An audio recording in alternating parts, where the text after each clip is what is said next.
According to BizBuySell's Insight Report, a leading resource that tracks and analyzes businesses for sale, the number of business acquisitions grew in Q1 2023 by 4.8% over the prior quarter. And while this bounce follows 3 consecutive declines, the market for buying and selling businesses has almost reached pre-pandemic levels. Now, whether you're buying a business or selling a business, value matters. So for this small business matter, we will be speaking with Richard Goeldner.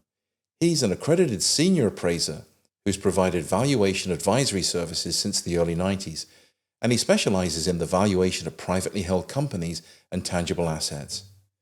He's worked with Fortune 500 companies, family businesses, middle market companies, as well as private equity firms, M&A firms, and the IRS, and made numerous public appearances on the topic. Richard, welcome to Small Business Matters. Thanks, Gary. Thanks for having me on. Well, with so many people taking the opportunity to quit their day jobs during the pandemic, are you seeing people buy businesses or do you think they're starting their own? I think it's a tough question. I certainly believe that they're buying businesses.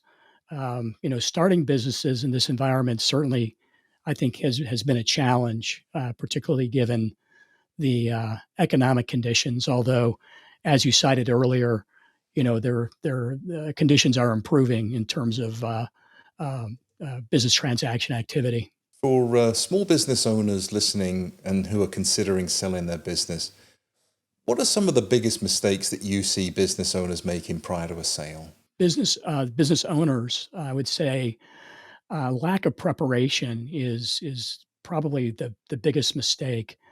In many smaller businesses, the business is so dependent upon the owner. And if there isn't a second level of management, a middle management, the risk to the buyer can be quite significant because once that business is purchased, are the customers going to stay? Are the employees going to stay?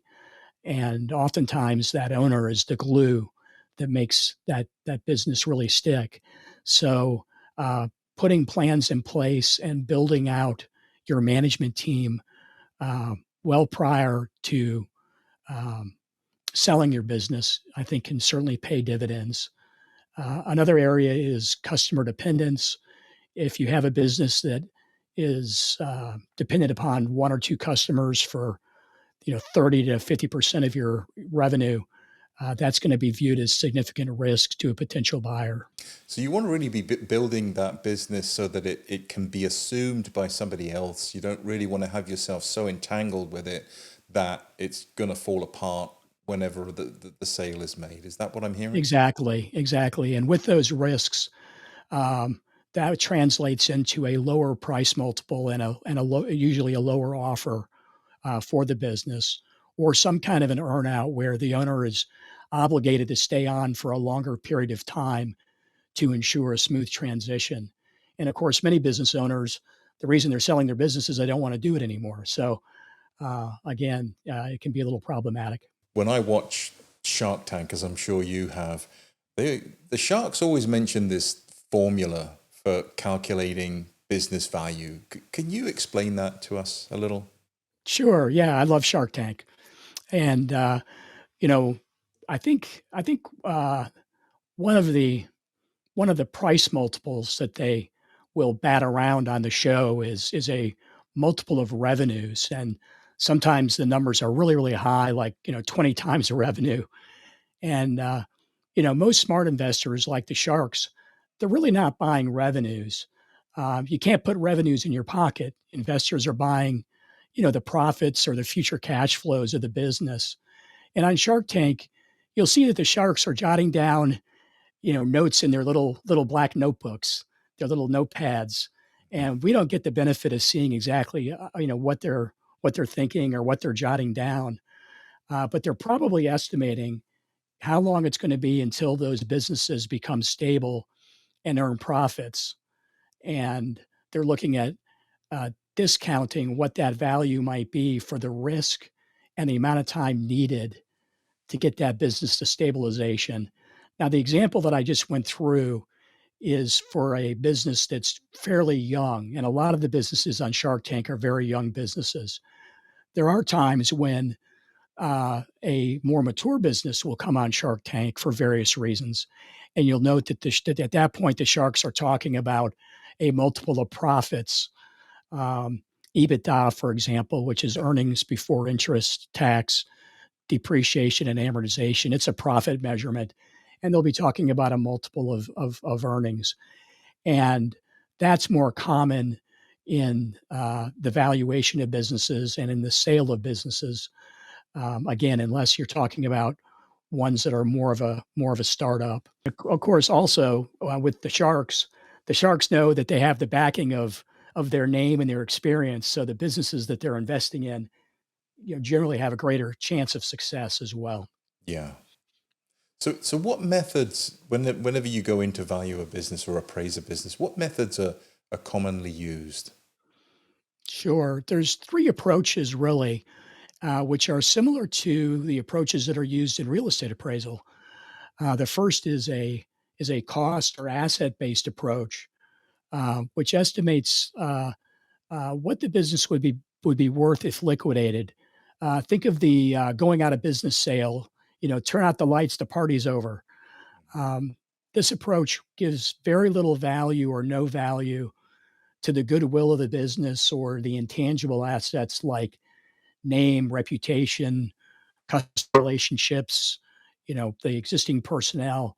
So the cost approach is typically appropriate for businesses that are in financial distress, where a buyer simply isn't going to pay more than what the hard assets are worth. So that's approach number one. The second approach is a market approach, and we were talking about Shark Tank and multiples of revenue or profits, and that type of approach is a market approach where you're estimating the value based on comparing the business to similar businesses that have sold. And this is frequently called the price multiple. Again, multiple of profits, which is really more popular than a multiple of revenue. And then the third approach is an income approach, which estimates the value by basically estimating the future profits and cash flow of the business in the future. How much could this business make annually? And then discounting those cash flows to a present value based on the risk involved in actually achieving those expectations. With this approach, I would say think of time value of money concepts. For healthy businesses, that market approach and that income approach are going to be the most frequently used. And of course, finding good data about businesses that have sold can be challenging. So the market approach can be a little difficult at times. You could say that businesses that are unique can be very valuable, but businesses that are unique will probably not have very many comparable businesses that have sold. So what drives the value of a business? The I see really six factors that drive the value of a business. One is revenue growth. You have to have revenues to get the Hmm. profits, right? Yes. And profit margins, are they stable or improving? This is when I say profit margins, I mean, as a profits as a percentage of revenue, is that stable or improving over the years?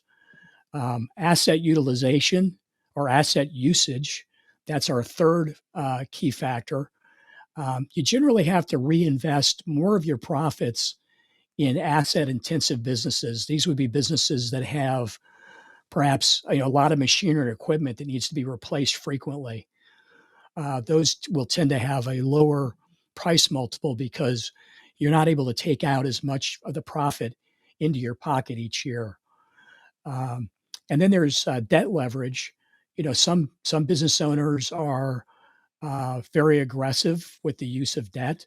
They have too much of it, and some business owners elect not to use debt very much. And so, for those that are uh, very light on debt, that actually increases business value. And of course, those that are highly have a real high debt level, the value of the business is going to be lower.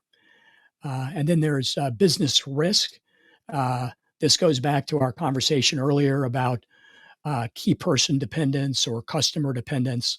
Those are examples of business risk that will impact value. And the last one, we really don't have much control over, and that's market conditions. Are we operating in an economic recession or perhaps in a growing economy? So clearly, having lived through the COVID recession, and I realize COVID's still with us, but Yeah. the economy has certainly bounced back. But market conditions and the timing of that is really a factor that impacts value, but we really don't have that much control over it. Yeah. Marcus Lemonis from The Profit, he appears to have a sixth sense when it comes to valuing businesses he's looking to invest in. What do you think we could learn from him? I love Marcus. I love the show. He preaches people, process, and product. And when he goes in to look at a business, usually one or more of those three issues, one or more are broken, either the people, the process, or the product. And if one of those three is broken, it depresses profits. And obviously, you end up with a business that could be in distress. And that's where Marcus comes in. So, in many cases, Marcus finds the people relationships to be broken in some way. And so, in many of his shows, you'll see he's trying to sort out the dynamics between family members and between employees to see what the problems are from a people perspective and to see if he can fix those.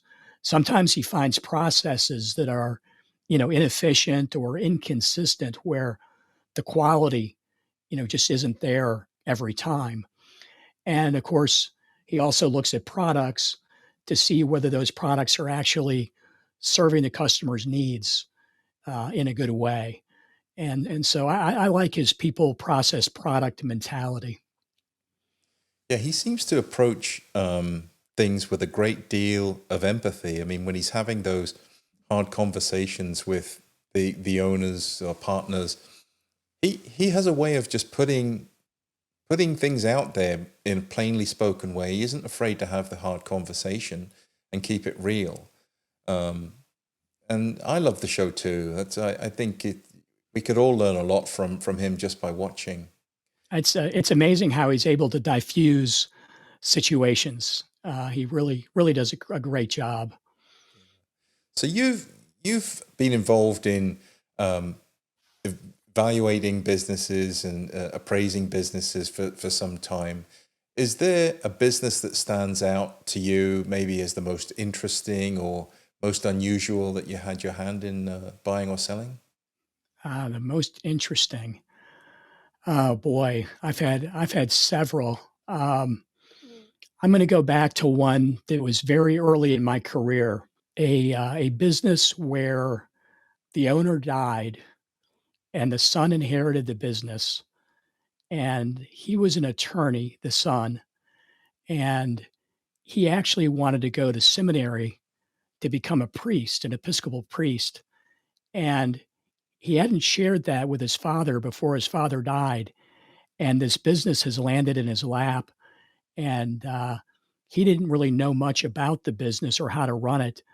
And so, for about a year after his father died, we watched the business just gradually decline, and it was very sad to see.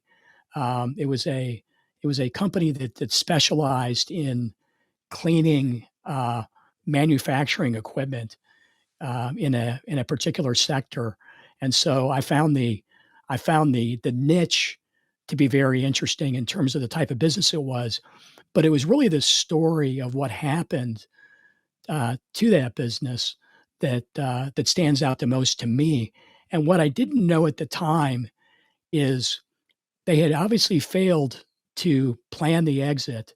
And nowadays, exit planning is very popular. That term is bounced around, but exit planning is something that's been around probably ever since there's been a business. But lack of planning can definitely damage the business and what you're able to get out of it. And so that's really why I think of that one particular situation. Wow, that's interesting. My sister-in-law was going to take over the business, shoe repair business for her father. And she did it for some time. She was taking real estate classes at the time, but she was known as the Huntington Beach shoe lady. And her business cards had the shoe, the lady that lives in the shoe. But she, in the end, it was not a fit for her, really, for environmental reasons, because California was changing the regulations on the glues that you can use to repair shoes and those types of things. It just became a very regulatory, I guess, risky place for her to be operating. And Yeah. she got her real estate degree and is now got a thriving real estate career. So It's interesting. sometimes the business just may not be the right fit for a variety of reasons. Absolutely. And the example you gave, one of the major business risks was a regulatory risk. Mhm. Yeah. So any closing thoughts for small business owners contemplating selling or buying a business? Sure, sure. I would say, for many owners, your business is your most valuable asset, but you won't find the value of your business listed on your brokerage account statement. And so, if the real value of your business matters to you, I recommend investing in getting a business valuation, a formal business valuation, so that you know where you stand. And you can do that well in advance of selling your business. You don't need a business broker if you're looking at selling in 3 to 5 years, but you might want to know where you stand now so that you can look at ways to improve the value of your business over the next few years as you prepare to sell. Excellent advice. Richard Goeldner, where can people learn more about you? Well, I can be reached at, it's a long one. It's rich at fairvalueadvisors.com, or you can simply search for Fair Value Advisors online. You'll find our website. Awesome stuff, Richard. Thanks so much for coming on Small Business Matters and sharing your knowledge with us. Really appreciate it. Thank you so much. I've enjoyed it.